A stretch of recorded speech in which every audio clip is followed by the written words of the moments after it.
Hello, hello, everyone. It is Jazz. Welcome to Chapter Chat. Hola, mi gente. It's Stephanie. Welcome back for episode 7. Jazz, I am so excited. I mean, 7 episodes. This is great. I feel like we're moving along. Everyone is getting better and better, and we're getting so many great recs. Um, so, guys, we're going to jump right into it because we got a lot of great recs ahead of us. First up, we're going to talk about Teacher Month. So, we are going to highlight some of our favorite books that feature teachers. So my favorite book rec is Teach Me by Alexandra House. When the buttoned up conservative daughter of a famous sex therapist, Nadia Day, also a professor at Roma University, meets her newest student, ex pro football player Nathan Moore, he does more than turn her life upside down. He flips it and reverses it. The single father of two children is all about dominating Nadia the way he did the field, and Nadia is down bad to let him open her up in ways she has always been ashamed to consider. This story has spice, Black love, differently abled children, and educated liberal Black professionals. I listened to the audiobook narrated by Jacoby Diem and Adanrele Ojo. I'm sorry if I butchered that. And it introduced me to the world of Miss House, and I have been a fan ever since. I think I ended up listening to the next two in the trilogy and the 5 books for the McCain Brothers series as well that month. It was so good. I'm so hooked. But this was a great student teacher book without the creepy undertones of minors, which is why I kind of usually stay away from those kind of books. But I love the fact that this was an older professional woman, an older professional man. He's a single father, and it was just chef kiss. Love the book. The audiobook was amazing. And if you haven't read Alexandra House, I don't know what you're doing with your life, with yourself. You guys definitely need to give that a chance. What Sounds about you? good. That sounds good. I'm interested in reading that. And also, I had to restrain myself from singing Flip It and Reverse It by Missy. It is. I was listening to Missy Elliott the other day. These are just something that I've added to my list specifically for Teacher Month. There's Vladimir by Julia Marie Jonas, and it's an interesting take on not so much romance, but it's about obsession. There's this middle-aged teacher.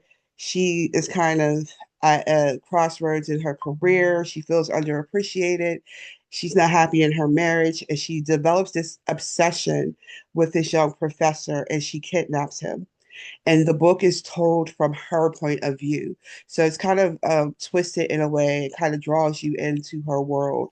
So it's going to be a pretty interesting read. And then on the lighter side of that, we have Getting Schooled by Emma Chase. You have a high school coach, Jared. He's also a teacher, and he has it going on in the school. The teachers love him, the student loves him.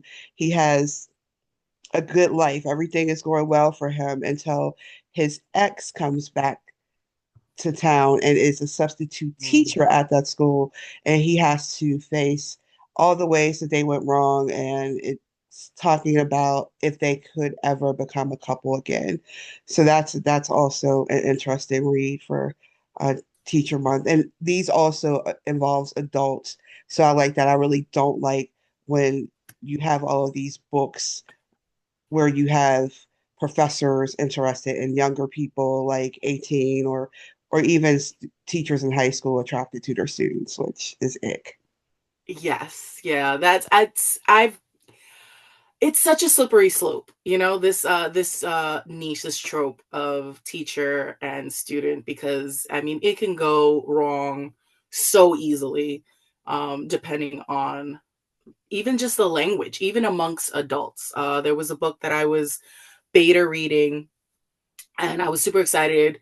I knew it was an age gap, so I wasn't too worried about it because it was supposed to be college, and they're adults. You're in college, but I just remember not being completely turned off because early in the book, the professor, who's like in his mid 30s, is attracted to this girl. He has, I guess, a one night stand, and then turns out she's his student and she's like 19, 20 years old. Not big deal. I was perfectly fine with that gap. But then he made a comment about, her being excited to have a man cook her dinner, and he cooks her steak and potatoes or something like that. And he's in his mind just being really like, what kind of trash guys is she used to that she's never had a guy cook for her? And it's like, bro, she's 20 years old. When you were 20-year-old man, were you cooking steak and potatoes for girls? And it just Right. really threw me off. And I was just like so ick with his mentality about it that I couldn't finish the book. And I honestly don't even remember the name of the book. I'm not even gonna put it out here. But yeah, that's such a fine line when it comes to student teacher, of just like that age gap and the power dynamic. Right. Some people do it really great, but it could be a really slippery slope. So I usually it takes a lot for me to read a book with that kind of dynamic in it. I agree. I agree, definitely. So we want to talk about book month. For book month, I like to revisit some of my favorites, just reread some things and get really involved. I wanted to mention the books by Lisa Renee Jones, but I think that she took them out of her roster. There was like this series. I talked about this before. It was a series where it was kind of like a sci-fi where there was some, uh, alien DNA being spliced with human DNA. It was really good. I wonder why she took it off. But she's written so many books that I'm now interested into exploring some of her other books. So I'll do that. But for some of my favorites, and this is just a couple, for cutesy romance, I love The AI Who Loved Me by Alyssa Cole.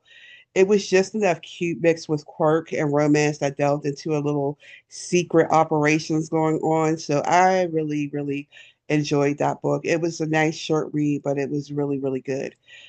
Game Set Match by Nana Malone is a second chance romance between two friends who met up one day and they had something going on 13 years prior and were supposed to, I guess she thought that there was going to be more happening between them, and he stands her up, and she's just kind of distraught over it, but she gets over it, and he comes back later and he brings with him drama, and there's a whole bunch of drama surrounding their relationship, other people, interlopers in their relationship.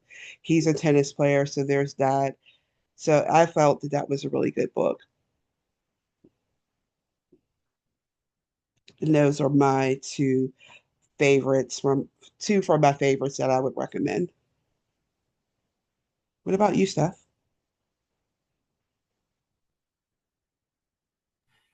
I have to agree. The AI Who Loved Me by Alyssa Cole is amazing. I actually listened to the audiobook, which was narrated by Regina King and Lee Wei.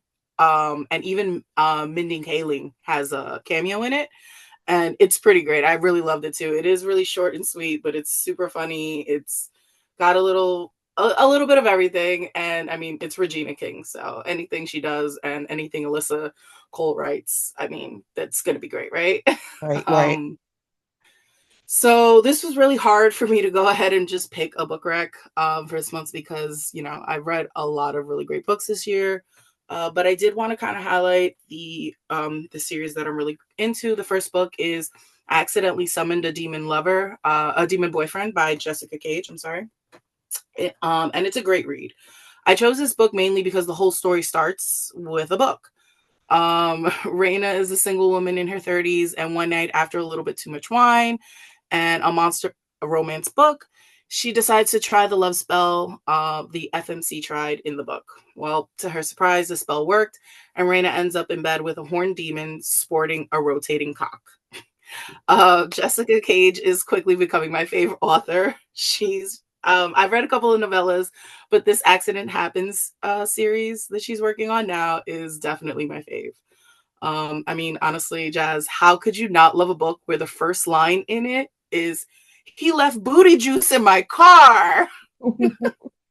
Like, not only does this book feature plus sized asthmatic 30 something year old FMC, a demon lover, and an adorable demonic guard dog that poops rainbows, But this book has heart, and it kicks off a series of fierce, powerful Black women meeting their supernatural loves and getting loved up on in a way that every woman dreams. Currently, there are 3 books out in the Accidents Happen series. Book 2 is I Accidentally Hooked Up with a Vampire, and 3, which just released earlier this month, I Accidentally Hired a Shadow Walker. Miss Cage has hinted that she's writing a 4th book, but no word on which paranormal lover will be featured. My fingers are personally crossed for an Omega-esque reverse harem, because that's just my thing. But anything that Jessica Cage writes is going to be great.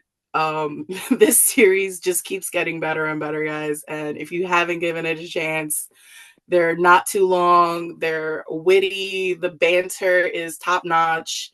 The spice is spicying. It's just really great book. And the series is full of just badass women, and they all have careers, and they're all powerful in their own way. And it's just really freaking awesome. I mean, you would think with as much as I read, I would be able to eloquently express how much I love this book. But really, guys, just saying awesome. It's really just that awesome. Yeah, rotating cock. That is very interesting. That's a new one. That's Yeah, that was that was definitely a shock. Book 2 features like having sex on the ceiling, and then the 3rd one has shadow hands. It's a whole thing. It's definitely an experience for a reader. I highly recommend it, guys. um so moving on from demons with rotating cocks, we're gonna go right into our spooky season Rex. And I have so many Rex for spooky season. It was really tough to narrow down my list because I've been into the paranormal and supernatural since I was a kid. All the books that I read as a kid were mostly about magic or vampires or something adjacent to that world.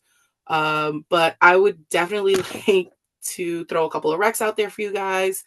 If you're looking for something a bit creepy and maybe a little gross at times, then I recommend Mexican Goth by Sylvia Moreno Garcia. This book has taken me so long to finish, guys, because I am listening to the audio and it is giving me the literal creeps.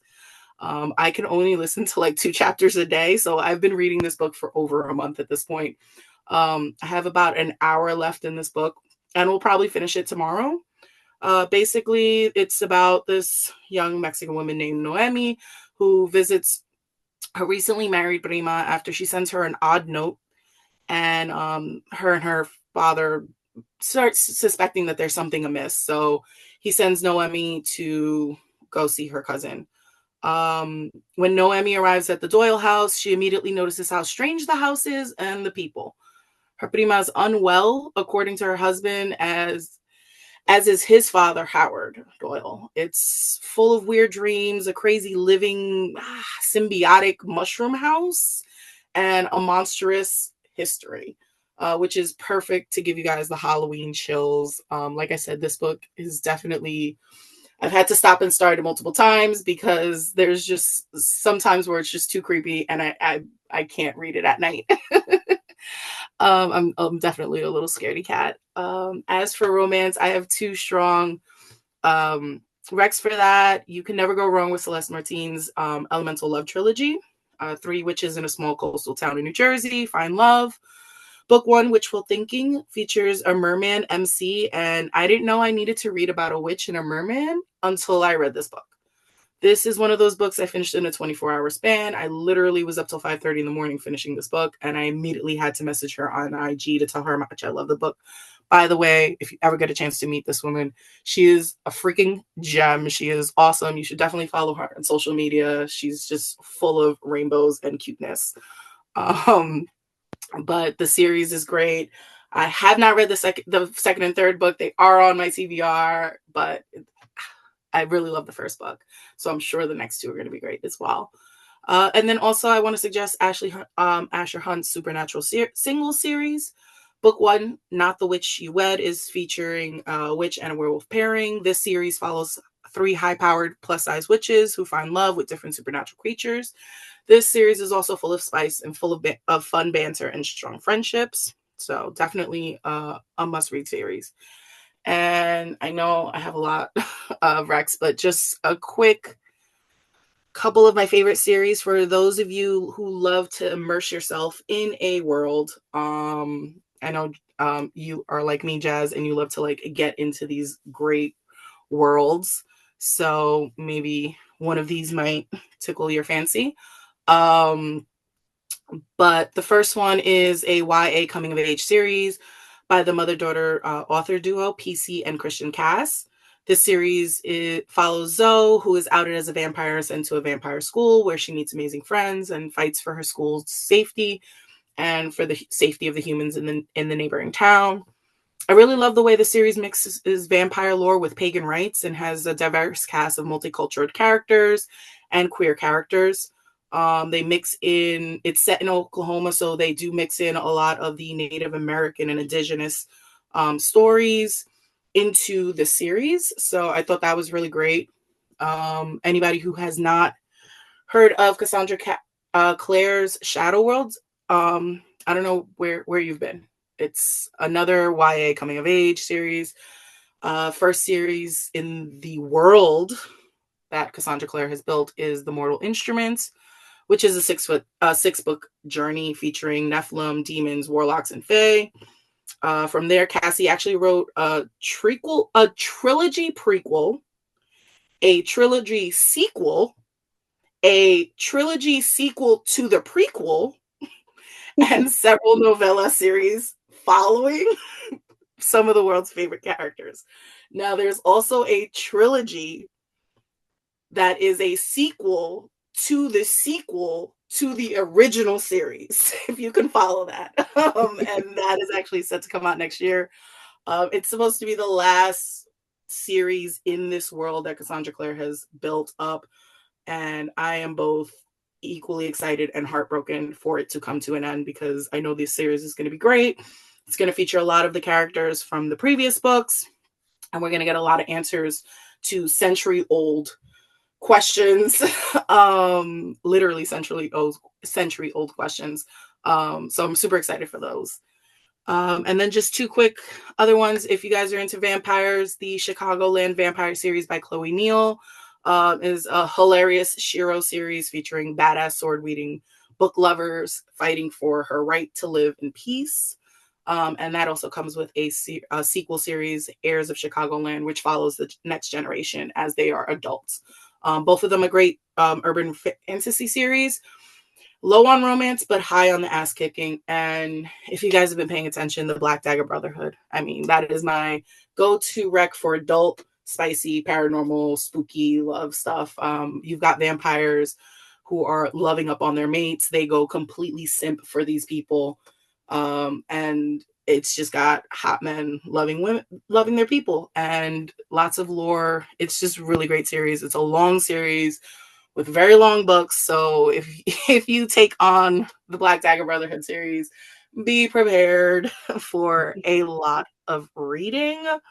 And this series actually has also spawned 3 series as well: the Black Dagger Brotherhood Legacy, the Black Dagger Brotherhood Prison Camp, and the Lair of the Wolven, which has Shifter Wolf-esque type people.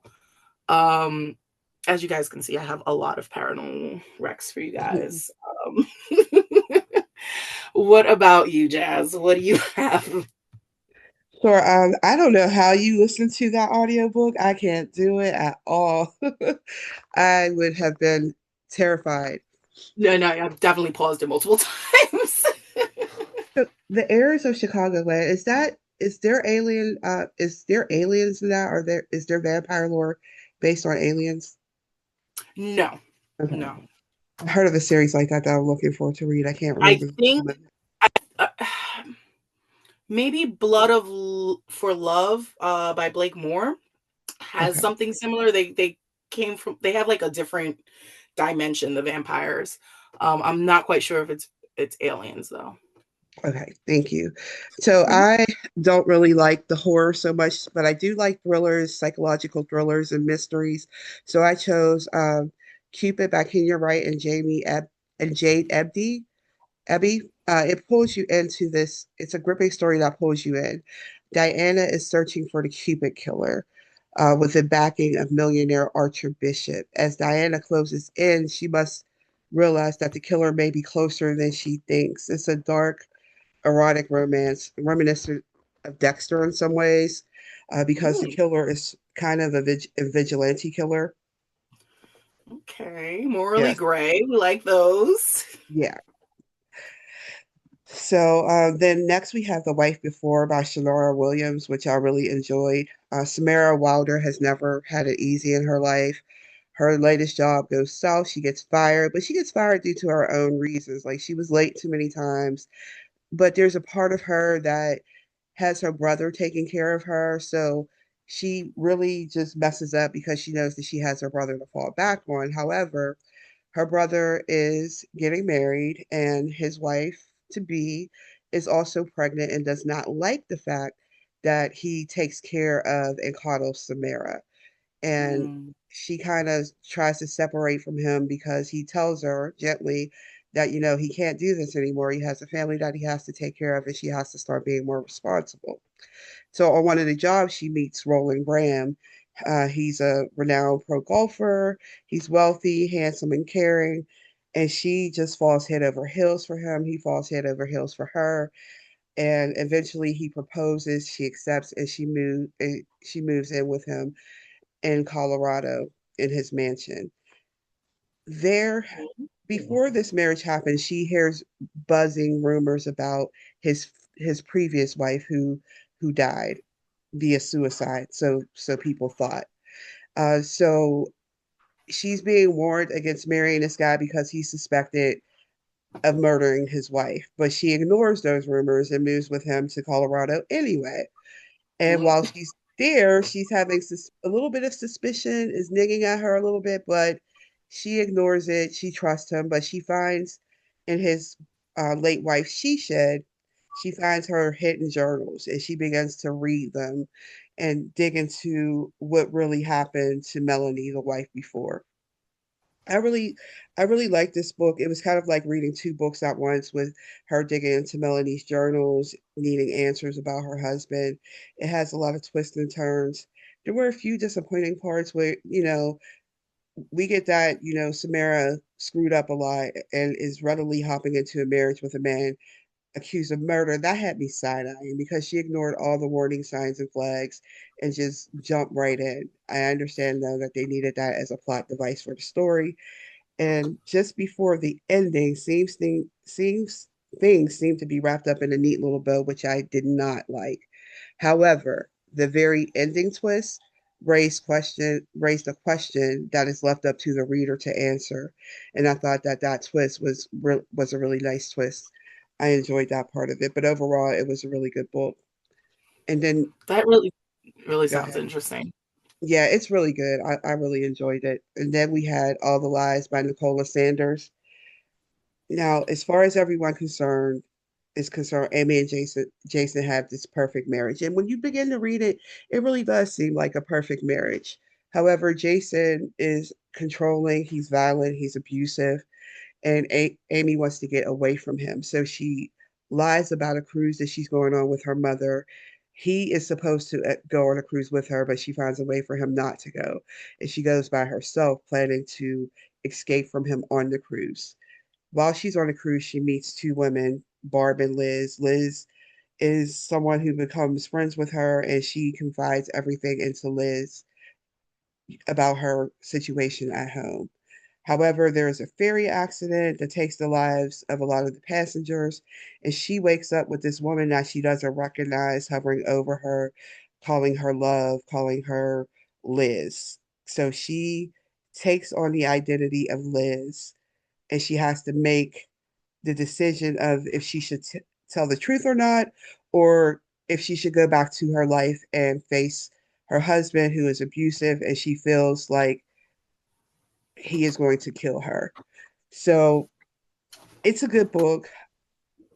I will say that based on the description, I felt like there would be secrets in Liz's life that would be weaved into Amy's story that would add to the thrill part of it. And I feel that was a missed opportunity.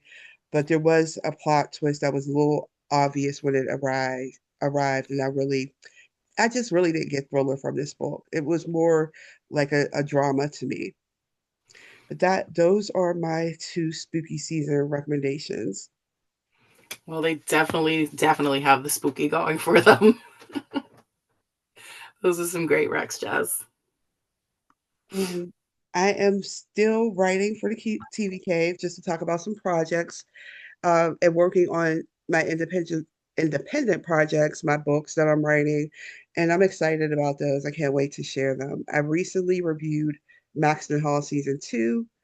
I love Maxton Hall. It is so good. And I'm currently reviewing Beyond the Gates, Abbott Elementary, and Reasonable Doubts until the others that I cover return later in the fall season. What are you working on? Awesome, awesome. I'm still working on some reviews. You can find the latest Accidents Happen review for I Accidentally Hired a Shadow Walker by Jessica Cage and First Comes Amor by Cynthia A. Rodriguez. Those reviews are up now, along with some of my favorite recs for Hispanic Heritage Month because, you know, Hispanic people don't disappear after the 15th of October, guys. We're still here. So are our books and so are our stories. So that's also up on the website now. Stay tuned for some spooky season recs, including some of the ones that we discussed today. Those will be up tomorrow.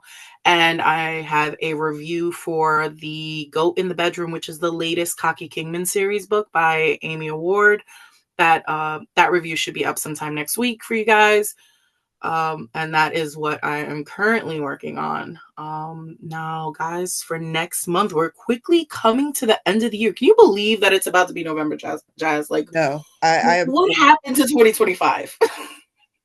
It's just a blink of an eye, and I feel in the current state, I kind of just want to blink past to 2028. I don't know. Girl, me too. Can we just blink to no, actually, what is it, mid-January of 2029? Right, right. Because this is we're starting to live in a dystopia, it feels like. So we are gearing up for the end of the year, everyone. As you all know, the holidays are quickly approaching.